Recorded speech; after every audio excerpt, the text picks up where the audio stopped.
तेलंगाना के हैदराबाद में सक्सेस नाम की एक स्कूल है जहां आप अपने बच्चे को पढ़ने लिखने के लिए भेजते हो। एज अ होमवर्क में आपके हिंदू बच्चे को कलमा और फतेह होमवर्क के रूप में याद करके लाने के लिए भेजा जाता है। That's not the reading Fateh, reading Kalma is not homework for our kids. That is completely unacceptable. ये है सुप्रिया गौड़। इनकी बहन का जो बेटा है वो सक्सेस स्कूल में सेकंड क्लास में पढ़ता है, दूसरी कक्षा में। अब वहां उस बच्चे के होमवर्क बुक के अंदर में कभी कलमा याद करो, कभी फतेह याद करो, ये सारी चीजें लिखी हुई है। और एक हिंदू परिवार का बच्चा ये सब चीजें क्यों पढ़े, उसी का क्वेश्चन करने के लिए सुप्रिया गौड़ वहां पर जाती है, टीचर से बातचीत करती है और टीचर्स हंसकर वहां से यहां दौड़ रहे होते हैं, पूरी तरह से इग्नोर कर रहे थे। पहले वीडियो को साथ में देखते हैं। Religious matter, you cannot write that in the Hindu people books. No, that's not the reading Fateh, reading Kalma is not homework for our kids. I have recorded what you are telling right now. It is mandatory and it is, wait, let me talk. And it is mandatory on every children's book. Then you should also write that Bhagavad Gita is mandatory. Wait, excuse me. पहले भी लिखा था strike off क्या है previous paper में. I am not going to leave this name. मतलब ये किस्सा. It is not mandatory for. It is not mandatory for us. Get every diary, each and every diary. No. Actually, teacher. రాయడమే తప్పు, రాయొద్దు. ఎందుకు రాస్తారు? ఎందుకు రాస్తారు? బై మిస్టేక్ ఎట్లా రాస్తారు? బుర్ర ఉండి కావాలని బై మిస్టేక్ ఎట్లా రాస్తారు? It's your. To be very honest, यहाँ पर किसकी गलती पता है? ये जो चीख रही हैं, चिल्ला रही हैं, सुप्रिया गौड़ की। मतलब वो 2 साल का बच्चा है, वो हिंदू है, उसे कलमा पढ़ा रहे तो क्या बुरा कर रहे हैं? आप भूल गए क्या पहलगाम के अंदर में जब वो पाकिस्तानी यहाँ पर आए थे, ऐसे AK-47 रखा था तो क्या पूछा था, आपको कलमा पढ़ना आता है? तो वो टीचर्स जो है वो उनकी फ्यूचर की बात सोच कर ही तो उससे कलमा सिखा रहे हैं, ताकि कल को पहलगाम में घूमने के लिए जाए और उनके भाई वहां पर ना आ जाए और भाईजान उसे अपना भाईचारा ना बना ले, इसीलिए कलमा याद करवा रहे हैं। तो सुप्रिया गौड़ को इसमें कोई दिक्कत नहीं होनी चाहिए। నా పేరు సుప్రియా గౌడ్. మా నెఫ్యూ అంటే మా అక్క వాళ్ళ బాబు స్కూల్ నుంచి నేను పికప్ చేసుకోవడానికి వెళ్ళినుండే అనమాట. స్కూల్కి వచ్చిండో, ఇంట్లో కూర్చుండో, డైరీ చూపించిండో హోంవర్క్ చేయాలని చెప్పేసి. డైరీ చూపిస్తే ఇక్కడ ఏదో రాస్తుందని చూపిస్తే చూస్తే రీడ్ 1,2 కల్మా, ఇంకా రీడ్ ఫతే అని చెప్పేసి కొన్ని ఉన్నాయన్నమాట డైరీలో. నాకు అర్థమైతలే అసలు ఒక అబ్బాయికి 6 ఇయర్స్ బాబు, సెకండ్ క్లాస్ బాబుకి ఈ ప్రాక్టీసెస్ అంది ఎందుకు చేపిస్తున్నారు మీరు? స్కూల్ అంటే క్వాలిటీ ఆఫ్ ఎడ్యుకేషన్ ఇవ్వాలి. రిలీజియస్ ఆస్పెక్ట్స్లో అసలు స్కూల్కి ఏ టైప్ ఆఫ్ ఇది కనెక్షన్ లేదు. If you are giving education just give that. మీరు ఇండైరెక్ట్గా ఇట్లా ప్రాక్టీసెస్ చేసి మేము కావాలని రాయలేదు, మేము బై మిస్టేక్ రాసినామంటే ఎంతవరకు తీసుకుంటాం? ఆల్రెడీ ఫస్ట్ ఒకసారి రాసిరు, రీడ్ 1,2 కల్మా అని రాసిరు, అది స్ట్రైక్ ఆఫ్ చేసిరు. ఓకే, పర్లేదు, నేను చూడలేదు, నేను అది వదిలేసిన. ఇప్పుడు ఈ రోజు కూడా రాసిరు, ఈ రోజు కూడా రాసి ఫతే చదివించండి, అదేదో సబ్జెక్ట్, ఆ పేరు నాకు కూడా తెలియదు, ఆ సబ్జెక్ట్ పేరు వేసి రాసి ఫతే చదవండి అని చెప్పి రాస్తున్నారు. అసలు వాడి ఏజ్ ఏంది, వాడి రిలీజన్ ఏంది అంటే అదొక టైప్ ఆఫ్ బ్రెయిన్ వాష్ లాగానే ఫీల్ అయినా. నేను అడిగినా కూడా, అడిగితే ఆ స్కూల్ ప్రిన్సిపల్ ఏమని చెప్తుంది, ఇది ఒక రిలీజియస్ ప్రాక్టీస్, ఇది అందరు స్టూడెంట్స్కి మ్యాండేటరీ అని చెప్తున్నారు. అట్లా mandatory? You are literally forcing things to write. అసలు యాక్చువల్లీ ఇక్కడ చూడండి, ఇక్కడ రాసింది రీడ్ ఇగో డేట్, ఈ రోజుదే డేట్, ఇది ఈ రోజుదే ఇక్కడ రాసింది. మళ్ళీ నేను మొత్తం డైరీ మొత్తం చెక్ చేసి మళ్ళీ నాకు ఇది ఒకటి కనిపించింది, ఇది ఆల్రెడీ స్ట్రైక్ ఆఫ్ అయిపోయింది.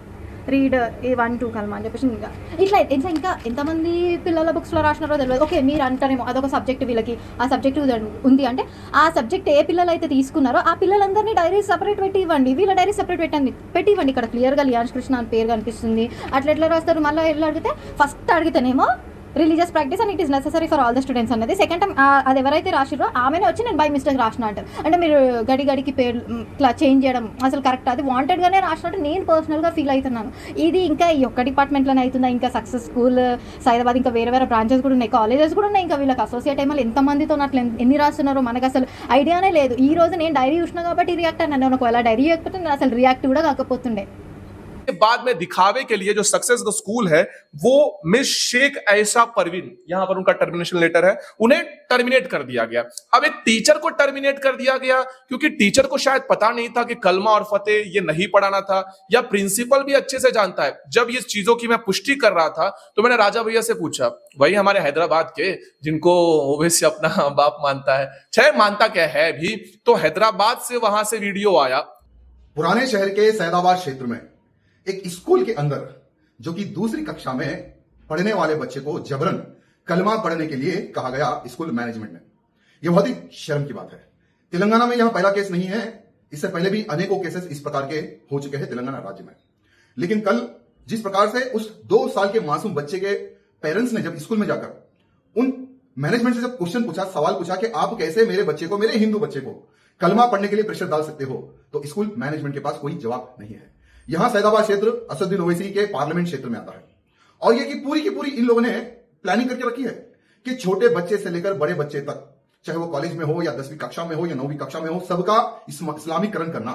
क्योंकि इनकी सोच है भारत में रहकर भारत से गद्दारी करना, भारत में रहकर भारत से गजवा हिंद करना, भारत में रहकर इनकी ये सोच है। तो ये सोच को मजबूत करने वाला असदुद्दीन ओवैसी, मैं असदुद्दीन ओवैसी से पूछना चाहता हूं, तुम्हारे ही पार्लियामेंट क्षेत्र में हिंदुओं पर इतना अत्याचार हो रहा है, यहां तक के छोटे मासूम 2 क्लास में पढ़ने वाले बच्चे को तो नहीं छोड़ा जा रहा है, तो आज तुम्हारा मुंह क्यों बंद है?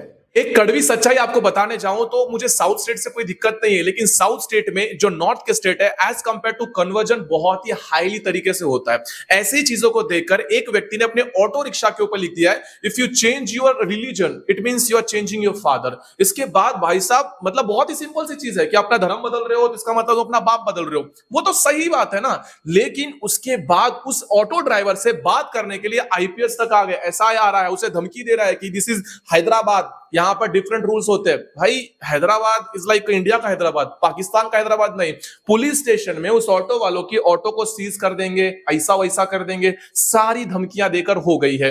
अब बात यहां पर यह है कि मुझे पर्सनली साउथ स्टेट्स बहुत पसंद है, लेकिन इस बात को भी डिनाई नहीं कर सकता कि वहां पर रिलीजियस मैटर्स बहुत ज्यादा एक्सट्रीम लेवल पर होता है। और जाहिर सी बात है कि धीरे धीरे हिंदुओं का जो संख्या बल है वो कम होता चला गया है, और कन्वर्जन जो हिंदू बचे हुए उनके एक तो माइंड वॉश किया गया है। पिछली बार ट्रेंड भी चला था कि we are from south, that's why we are educated and that's why we eat beef, मतलब ना सर ना पैर ना कुछ भी, सॉरी, अपनी बकलोली ये लोग पेल रहे हैं। अब ये चीजें होने के बाद में ये एक सिनेरियो हमारे सामने आता है, इट डजंट मीन कि और सिनेरियोस नहीं होते होंगे, और भी सिनेरियोस ऐसे होते हैं। द सक्सेस स्कूल के अंदर में I know Telangana government, Revanth Reddy कोई कुछ भी नहीं करेगा, छोड़ देगा सब कुछ, वो 1-2 दिन तक चल रहा है ट्रेंड में, उसके बाद तीसरे दिन सब शांत हो जाएगा। लेकिन मैं आपको बता दूं कि जितना नौटंकी हमारे इधर नहीं होता है, उससे कहीं ज्यादा रिलीजियस एस्पेक्ट में जो कहता है कि धर्म की राजनीति मत करो मत करो मत करो, वही कहता है Muslim means Congress and Congress means Muslim. तो ये इनका रिलीजन और पूरी तरीके से इनकी पॉलिटिकल आइडियोलॉजी है, जो हम यहां पर देख नहीं पाते बिकॉज ऑफ लैंग्वेज और जो बैरियर है उसकी वजह से। लेकिन साउथ अच्छा खासा जो रिलीजन है उसको हिंदुइज्म को टारगेट करने के लिए यूज करता है। और कौन करता है? 2 ही है, एक क्रिश्चियन है और दूसरा इस्लाम है। ये दोनों मिलकर इनकी दबाए हुए हैं। जब ये आवाज उठाने की कोशिश करते हैं तो नोटिस आ जाती है। और इस वीडियो को अगर आप शेयर करते हो, ज्यादा से ज्यादा लोगों तक पहुंचाते हो, तो जाहिर सी बात है कि उस बच्चे के साथ जो हुआ वो आगे और किसी स्कूल में ना हो। इसके लिए कम से कम 1-2 सुप्रिया गौड़ जैसे औरत वहां पर आए, अपनी आवाज को बढ़ाए और ऐसे टीचर्स को टर्मिनेट तो कर ही रहे हैं, लेकिन प्रिंसिपल तक का भी गला पकड़े और उनसे वहां पर क्रेडिबिलिटी मांगे। तो इस वीडियो को शेयर करिए,